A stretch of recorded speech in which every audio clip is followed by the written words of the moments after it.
As the medicine takes effect in your body, after 12 or 13 nights, you really get adept at figuring out what's going to happen next, because you always get the emotion first. You always get the vibration in your body first, what's going to happen. And when it really kicks in the first time, before the visions start, it starts vibrating from your toes to your head and moving up and down your body.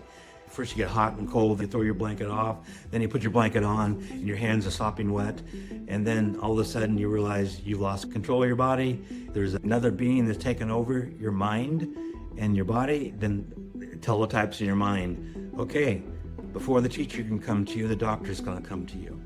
And you either get the doctor or the teacher. Okay, so what's that mean? Well, we're on your knees now. And then you felt it on the knees, and they're scanning you, seeing things they could work on to healing. Because ayahuasca overall is a healing. It heals your body, it heals your spirit, it heals your way you're thinking, the way you see yourself, the way you see other people. The basic ingredient of the ayahuasca experience is always about healing. So everything that happens to you is a healing process. You lose control of what's going on in your body, but it actually tells you intellectually in your mind, okay, now we're moving up through your groin. And you can feel it there, ooh. And then it moves up through your intestines and your lungs.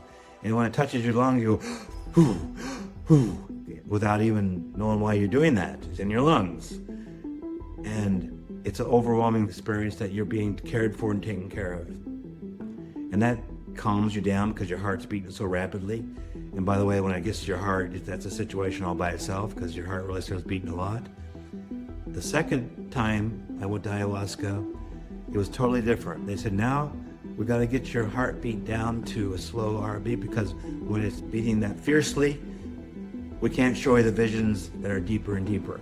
And I said, okay, I'll try. And then amazingly, this high consciousness allowed me to control my own body. And I said, I will have no fear. I'll bring no fear to this room. Then all of a sudden my heart beat went from ba-ba-ba-ba-ba-ba to a boom, boom. And I said to myself, man, how did I do that? And then, okay, are you ready for the next? You have to be willing to say you accept what you're going to see next. Are you grateful?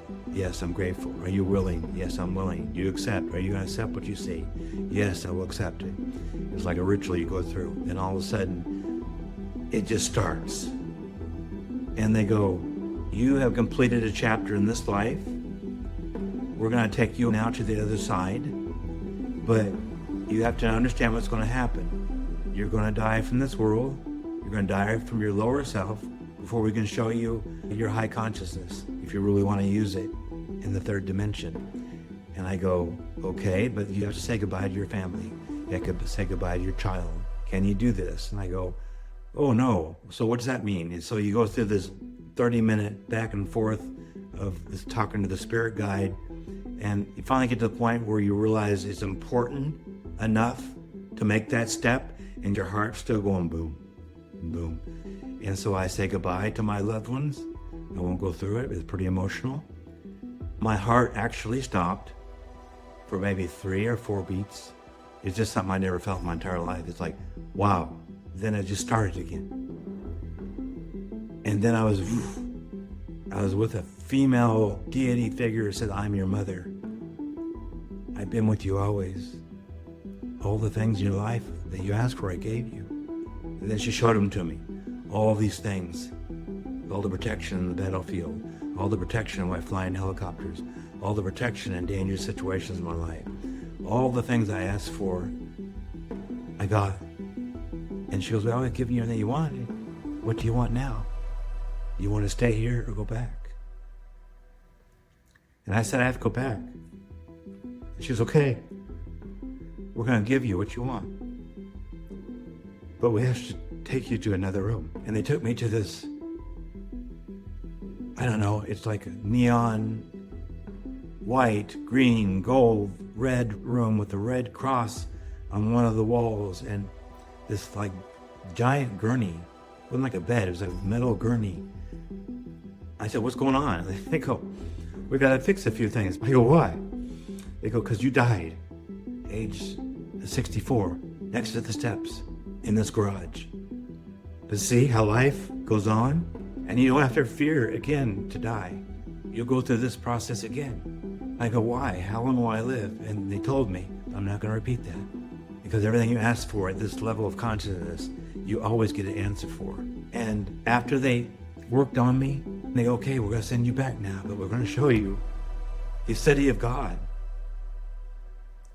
Not like God with a beard and a man on a throne, but it's like the highest level of consciousness. And I saw this golden room. I was never allowed to see this golden room, like a palace or a giant warehouse, because there was nothing in this but this golden light. And it was so peaceful and so quiet and so powerful. And he was like, oh my God, is this what I really am? Yes, this is what you really are.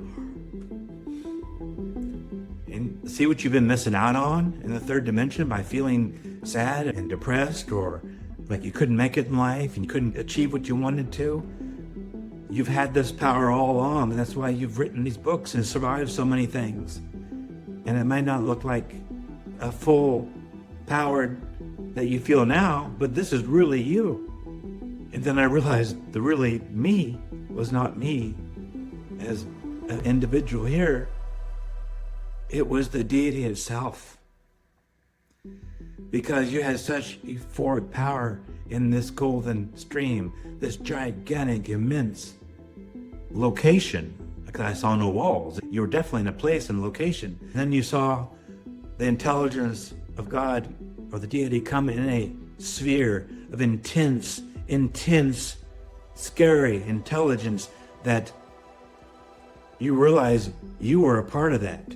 And it was constantly growing, expanding, and moving, and never for a second fixed. It was constantly in a flow of fierce expansion that it had to really keep moving. And then it says, you're all of this, you're all of that. And you always will be, because you are the thing itself. You are the thing itself. And everything you need, you have already inside of you, and it's infinite and eternal, and there's never a reason ever to be sad or worried again. There is only euphoria. Stop thinking, just feel it. And you just felt this overwhelming, incredible potential power that you could look at anybody, anything, and correct it, and you were in perfect harmony where there was no problems. You were only in the third dimension to probably be able to go from darkness to light and suddenly appreciate the light, or go from low consciousness and a low vibration to all of a sudden feel the euphoria of this high consciousness. It's like you could never even know how beautiful this was until you've been in low consciousness in the third dimension and felt like your whole life was a block to yourself. No, you're a burning bush. You're a city on a hill. You were just hiding, standing in front of your own light. And it was the most healing and necessary vision to have, because once you have this vision, you can't unsee it. You can't forget it. And you keep saying to the spirit in the sky, let me remember this, let me remember this. Then it would move from that vision to a different, because there's like 9 different phases to the vision, at least in my case. Then they say, okay, now you have your high consciousness. We're going to allow you to see things you couldn't see before. Then all of a sudden, this new emotion starts, and this new vibration in your body starts. And you get a whiteout, like the television screen in the old days when it would just be whiteout, white noise. And then the music pounding and beating, and all of a sudden a new vision would open up. You felt ahead of the time, oh no, I remember this now. Because once you've been through it 2 nights, you never can forget this. You go, I'm not ready for this. Oh, I remember this. Oh, I remember this. I don't want to do this. I can't take it. You feel like you're a wire, and the electricity coming to you is too much for your little wire to handle. You know what's happening now is so miraculous and a vision that few people can ever see, but you really don't want to look on it. It's just so incredible. And you're frightened, and you're really afraid. The emotion goes from being euphoria to being really afraid what you're going to look at next. It's painful because the vibration I was at a third dimension, or even the vibration I was trying to raise myself to wasn't anywhere near this infinity vibration, this omniscient power. It was like a letterbox that you could just peer into this slit, and this slit was such intense vibration and emotion and light and radiation. It was like a nuclear energy, and your being couldn't even take it. It was so immense. And then you realize, oh, so that's it. So that's what's going on. And all of a sudden, I can't take this anymore. And you black out. I don't know what happened during that time you black out. Then you come back in. Then all of a sudden things start happening really fast. And this round ball of deity and intelligence that I saw when I was 5 years old when I almost died with kidney disease, that same ball came back to me. And they go, we know you, let's go. And you start following around this bizarre landscape. It was actually even a path. And you realize, oh God, I'm on this path again? Because somehow you remember this path. And you're afraid to go further and further, but you realize you're in it. You're in the soup. You're riding this tiger. You're no charge. Your ego's not there. That's been evaporated off. And all of a sudden it takes you and shows you all the things your soul is going to experience in all your many lives. And it's so incredible. It's like a fireworks display. And then the deity comes down from the right-hand side suddenly, says, he asks to see me. Let him see me. And I was like, ooh, I'm all that. You're all that. You can't describe what it is. You just know it's everything. It's everything. There's no end to it. And you will be forever in this beautiful situation where you're just expanding and growing. And there's one beautiful surprise after the next. And you can't even imagine what's going to happen next. You want to stay there and you want to be a part of that. And I say, please let me remember this. Please let me remember this. And so that's why I wrote a few things in the book as much as I could in the dark. And I was allowed to remember a lot. And each time I go back, I remember more. An overwhelming emotion is how frightening it is. Not frightening because it's a bad place. Frightening because it's so glorious. The beatific vision is so intense that you're almost cringing from it. And you just feel so privileged to be there. And the emotion, it's not the visuals, it's the emotion of the presence you're in, the emotion of the locality, and that there's never an end to it. It can never be stopped. No energy can ever be destroyed that's coming to you.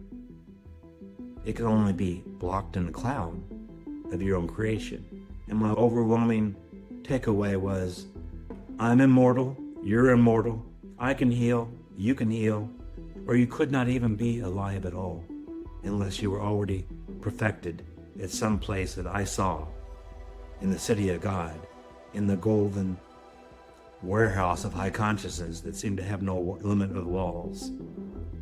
That is the soul of each person hearing this right now. And when you're ready, you need to see it. Once you see it, you can never unsee it. And it will heal everything in your life. And there's nothing else to be added to that.